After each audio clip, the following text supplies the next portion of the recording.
Thank you so much for tuning into the live. Sorry about the link trouble. For people who had the wrong link, I went to that link and told them to come to this link. And next time I'll just have one link and it'll be right. Thank you so much for joining me. Normally, this is... What's up? Normally, this is the time of the week and the night when I would be posting just straight stand-up. But I want to try something a little bit different. Stand-up is still going to be on the way. I'm still going to be putting stuff out every week. I just wanted to also talk to you as people, as friends that I'm getting to know. I hope everyone had a great New Year so far. I feel like, for the most part, it was uneventful except for two things. One, on the way here, I'm at my friend's studio, and on the way here, I definitely got in the wrong Uber, which I didn't even think happened anymore. Like, in all honesty, I should have been more scared when it happened, because he had one of the buttons on the van so that when I pulled the door, it just started to open, and then I hopped in, and I was like, "For Josh?" And the dude turned around so slowly, and he looked horrified, which I was, in my mind, I'm still in an Uber. I'm not in like another person's car. So in my mind, I'm just smiling and I'm like, "For Josh, right?" And he's like, "Who are you?" And I was like, "I'm Josh," because I still think I'm in my Uber. And I was like, "This is an Uber, right?" And he just slowly shook his head. And then I got out. And then he was so nice because then a car was like adjacent to him, and he was like, "Maybe that's your Uber." And I think in that moment, so much must have been going through his mind. Like, I'm being robbed. I was almost robbed. Or my robber was so nice he decided not to rob me. I get in my car, and it's not until I'm in my car that I realize I should have also been scared.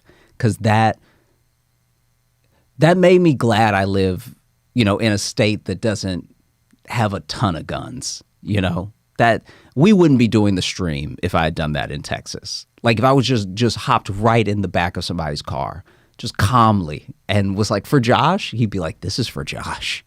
But how are y'all? Also, let me know in the comments, in the chat, how you're doing, how your year is off to, hopefully a good start. It would be weird if today was already bad. I hope that for nobody, except for maybe like there's people out there that I'm willing to say have a whole bad 2024. I'm not that nice, but I did also want to bring you some news stories that have piqued my interest that I probably won't be doing in stand up. Maybe the time has already passed, or maybe I just don't feel like there's something substantial there, but I wanted to go over it with you because, I don't know, it made me laugh. The first thing, let's go ahead and put up this picture of the three-headed dog, because in Chernobyl, they are starting to check the dogs. I guess there's just a ton of dogs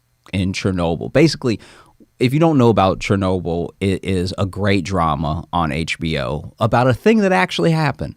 And as the people were leaving Chernobyl because of the radiation and it was unlivable, it left room for a lot of the wildlife and some abandoned pets to be left behind and just adapt as the radiation got harsher and harsher and then died down. So they are checking the dog's DNA and everything, and they're finding that some of the dogs are experiencing rapid evolution, which they have not expressly said what that means, but I feel like it means more legs.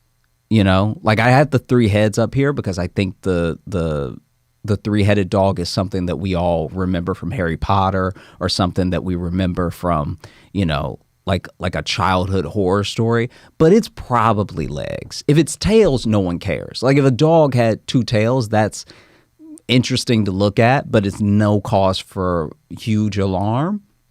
I think more legs, like a dog spider, we're all in trouble because they're going to be twice as fast. I imagine them being angry. I imagine them climbing up walls and stuff. So I feel like this one in particular, when I read the article, it did seem like a lot of nothing so far because they're only just starting to look into it, but I don't know. Anything could happen. What are you the most afraid of when it comes to an 8-legged dog? Let me know in the chat. Let me see. Bookworm says they almost remind me of the 3-headed dog in Harry Potter. Thank you. On the money. I thought so. All right.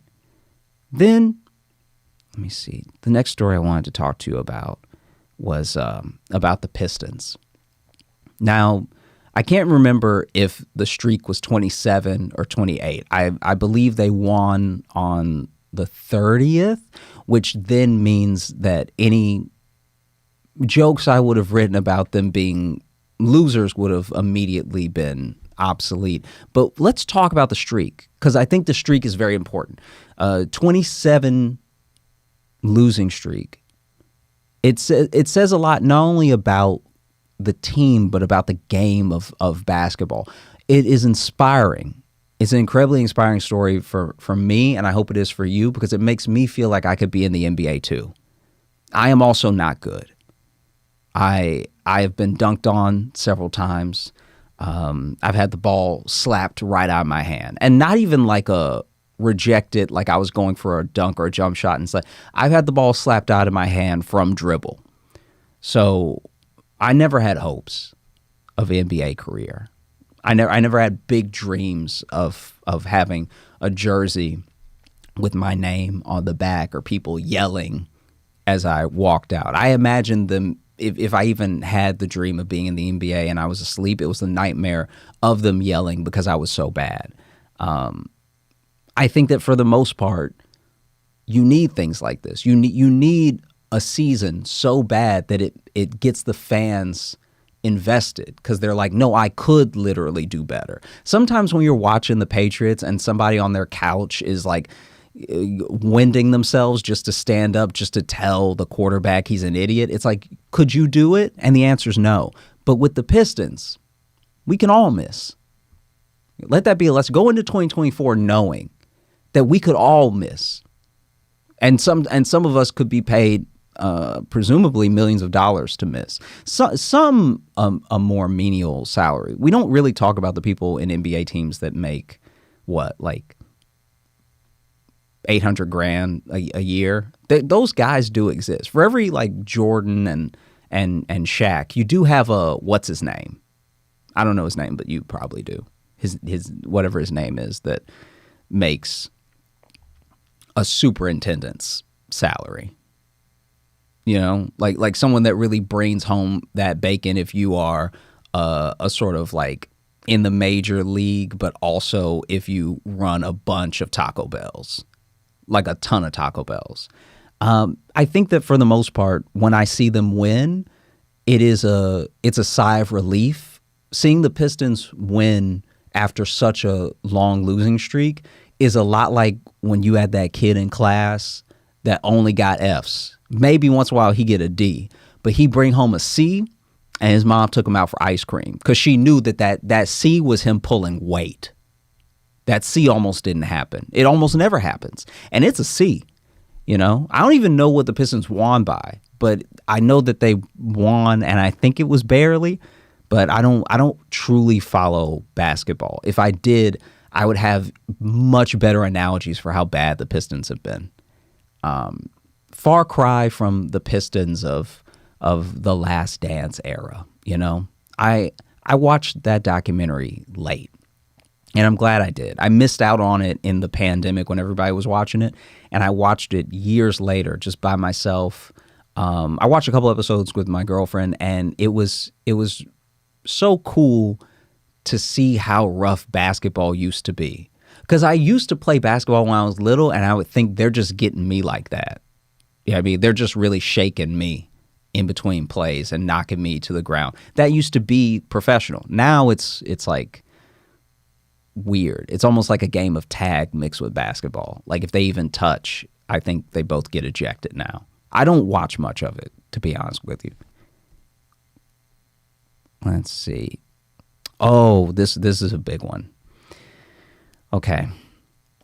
So there is an article that came out, I think, today from Huffington Post, It's huffingtonpost.co.uk, just to be exact. And apparently we're all peeing wrong.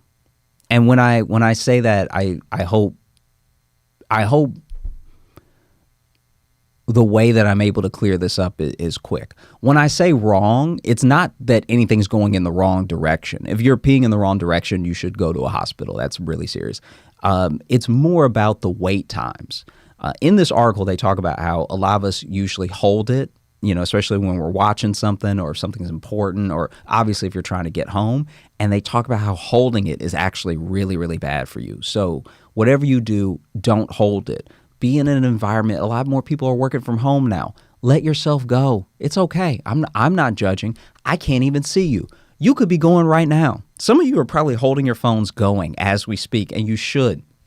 Keep doing that because it's healthy. Let it out. Okay?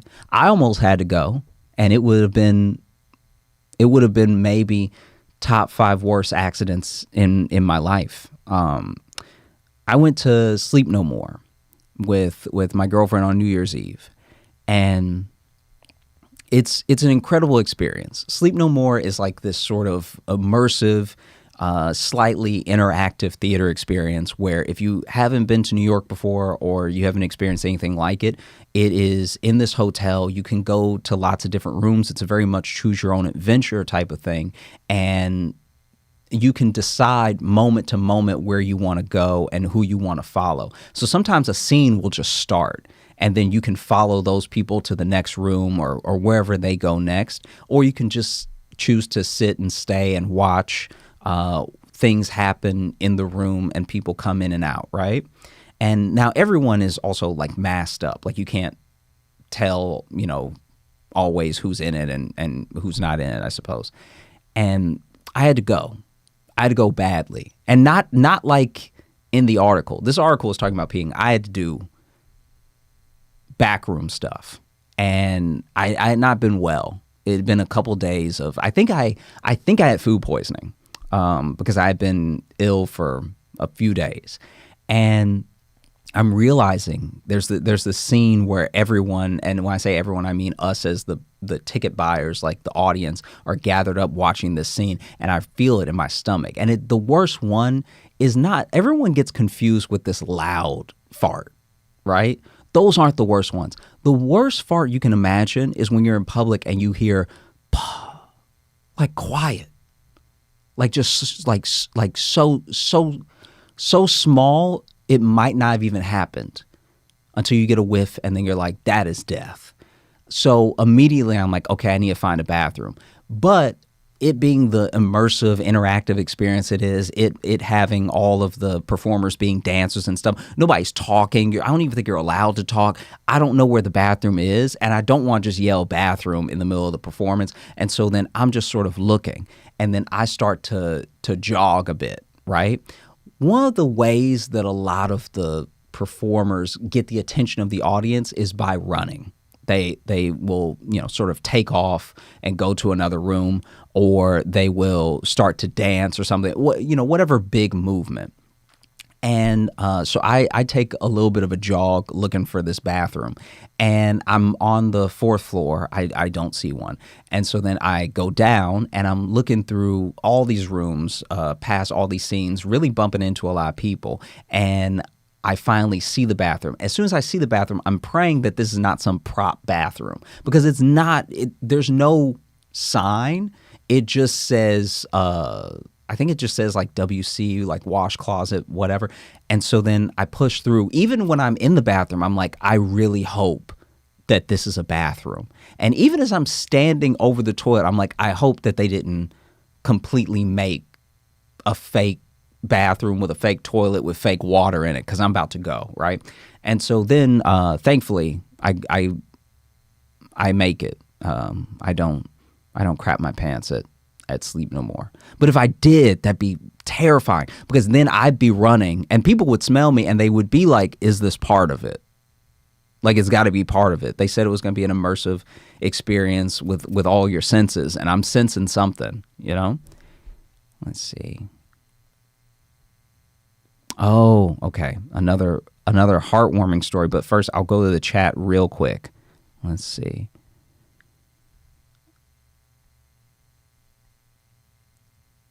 The spirit of the podcast is alive and well in here. Yes, I do a podcast. I do a podcast with my buddy Logan called The Josh Johnson Show. And we do talk about my often food poisoned body. Let's see. So another story that I wanted to go over with you on is about Tetris. There's a child that managed to make it to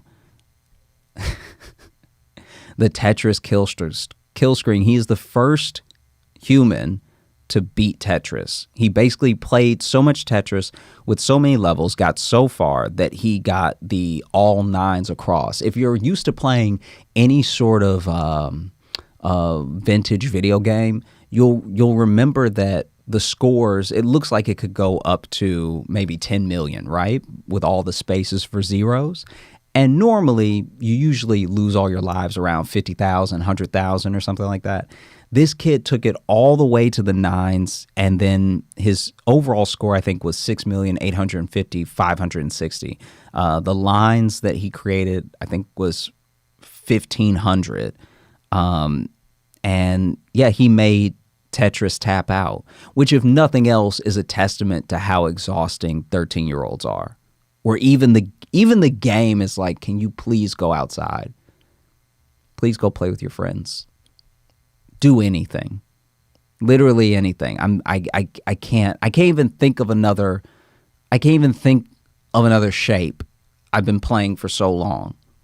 You've outplayed Tetris. I mean, kudos to him. This is everything that I tried to do when I was his age. I was never that good at really any video game growing up. I played mostly Sega Genesis and then into the PS1s and the PS2s and stuff.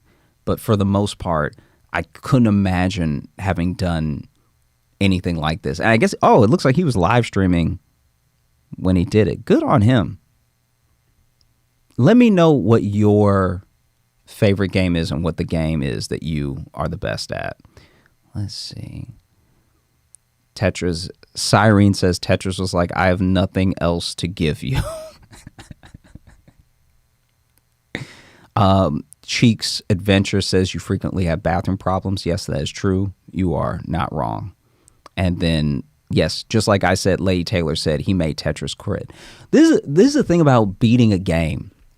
When you beat a game that's like a Red Dead Redemption or a Skyrim or something that is an RPG that takes hundreds of thousands of hours to accomplish something in, I think that people look at that as not a feat because developers came up with every corner of the space for the game for you. And then you explored as much of it as you felt like exploring, or you reached whatever goal. But when you make a game tap out that was made when Reagan, or when a president who we don't remember well was in office, so not even a Clinton, maybe a first Bush, like a Bush senior, when one of them was in office, games, they didn't have any sort of mind about them. They were just like match the blocks. It was Pong. It was, beat these blocks at their own game. And if you did that, not only do I commend you, but I hope that you can build towards something in your life where you can be equally as admired by the general public as you are by the nerds like me at the arcade. There was a thing, I don't know who in the stream went to the arcade when they were a kid, but there was a thing about the kid who was the best at a game in the arcade. Like if you were the best at Frogger, if you were the best at Tapper or something like that, watching them work was a marvel. It's why Twitch is big. It's like watching someone be good at a game is fascinating. But I think to watch someone finish a game that was not made in any of this sort of Ratchet and Clank RPG, follow me through the world sort of thing, is, if anything, it's a little scary. Not only do I commend that kid, but I'm also terrified of him, because that means that he has a perseverance equal only to John Wick. He's the John Wick of vintage 80 games. And instead of showing up with a gun, he just shows up with a controller, and he's like, who's ready to die? Because anybody can get it. You know? Let's see. Moving on. It is looking like the next fashion trend is grandpa core. This is something that is yet to be seen. The Business Insider is kind of calling this, but I don't know if I believe it. They're saying come 2024, we'll be looking to our grandfathers for some style inspiration. Grandpa core is one of Pinterest's top trends predicting for the coming year. So I don't even know if it's at the top. It's predicted to be at the top. And if you can picture your grandpa or Tyler, the Creator, in it, you've nailed the aesthetic. This is my thing about grandpa core as I understand it so far, because in this picture they have a grandpa with a checkered shirt, suspenders, and some red tinted glasses with a hat. But I don't think that our grandparents were going for style. I think that in their day they were, right? So picture your grandpa, 20 years old, 30 years old. Every young person is looking for a specific style to make their own, or they're looking to fit into a trend that's been established throughout the mainstream, right? Once you become a grandfather, though, I don't think that they're trying to look like that. I think you start wearing whatever fits your body, because your body has changed shapes now. You've gone from being built like a regular person to Hey Arnold shapes. A lot of these grandpas are Hey Arnold shaped bodies out here. A lot of them have like a gumball in the middle with those skinny legs and the used to be ripped arms. Like imagine your grandpa never did leg day in his life, but now he's got the gut built up from all those years of beer, and he used to be in the army, so he got those shoulders, right?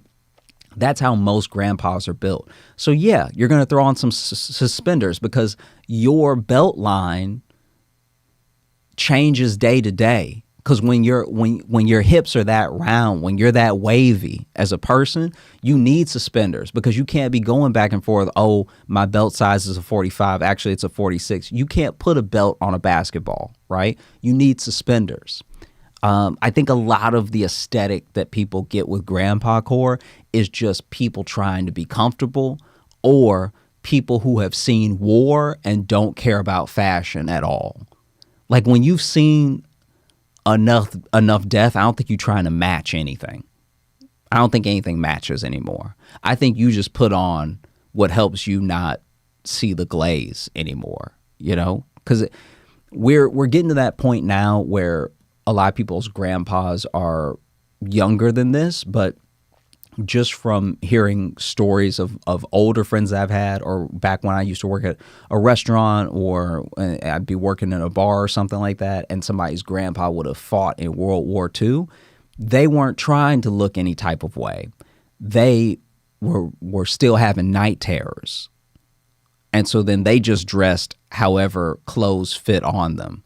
So I just want people to be careful as they go through 2024, not to just completely dive in to whatever grandpa core is, because it's a shell of itself. It's insisting upon itself, but I don't think it really exists. That's my hot take. Let's see what the chat is doing. When you've seen enough death, you don't care about matching is true. Thank you, Janice. Cozy core. I get down with cozy core.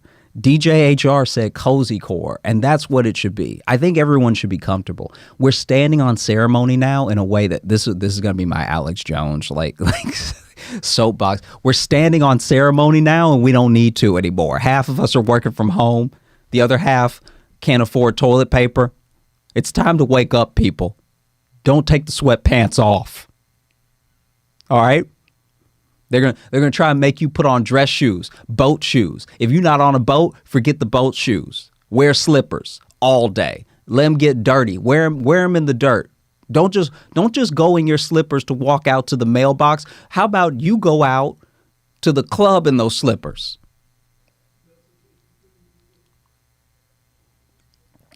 Okay? I'm sick of it. We need to step up. 2024 is a new year. Cozy core all day. You heard it here first, all right? Cozy till I die. And when I die, I'm going to die cozy. That casket, it's going to have nothing in it but cushions. Actually, okay, in a real sense, for a second, like when this might be where I lose y'all.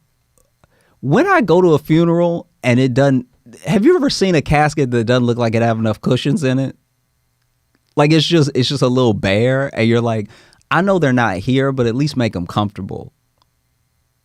Does that make sense what I'm saying? Maybe not. I also shouldn't have asked a question with nobody in here. That's the number one way to look crazy. I think that's what Alex Jones did wrong off top. He started his stream and nobody else was in there, but then he would say something like, am I crazy? And then you just let that hang in the air and the answer becomes yes. You know, like, shoot. I mean, I want extra cushions in my coffin. Am I crazy? You see how that sounds, right? Also, if you want to see me in real life, just as a real person, I am going to be at Bananas Comedy Club, all right, this weekend, the 5th and 6th. That's in New Jersey. You can get all of the tickets to all of the dates on my website. I am going to be at New York Comedy Club in New York, January 15th, and I'm going to be doing something a little bit different there. It's going to be just, my straight stand-up, but I am going to be recording some of it for a later project. So if you want to be part of that, go ahead and get those tickets. I'm also going to be in Montana. I'm going to be in San Francisco. I'm going to be in Canada. I'm also going to be in West Nyack. There's lots of places that I'm going to be. You can find them all on the website. You can find them all on the tour list. And then also, please text me. Text me if you want me to come to your city. That's going to be one of the best ways I can communicate with you. And then I can text you, letting you know when I'm coming and where to get those tickets. And outside of that, we are going to be adding more dates. So I'm very excited to hit some of the places that you have mentioned. I know that sometimes it seems like you tell somebody, hey, come to Raleigh or come to Tampa or come wherever. I do see those. I am adding them to the list, and I am trying to figure out how to get to each of these cities as soon as possible. I love touring, and I love doing comedy for you, and I love spending time together, which is what this was. I very much hope that you enjoyed this so far, because I plan on doing a lot more of them, and also more stand-up as well. I appreciate every single one of you. I'm so thankful that you tuned in, and we're going to be back to stand-up this time on Tuesday, right? So next Tuesday, it'll be straight stand-up again, just in case you really hated this. I'm still going to do it. But this way, if you hated this, if you didn't like this at all, just know that this isn't forever. This was a lot like a step parent, just sort of stepping in, trying to step up, trying to make sure that you got a good life education, food on the table, and everything. But you don't have to like me. I just want you to respect me, and then we're gonna, me and the stream are gonna part ways, and then your real dad will come back, and you can act like I didn't contribute anything or whatever. But until next time, thank you so much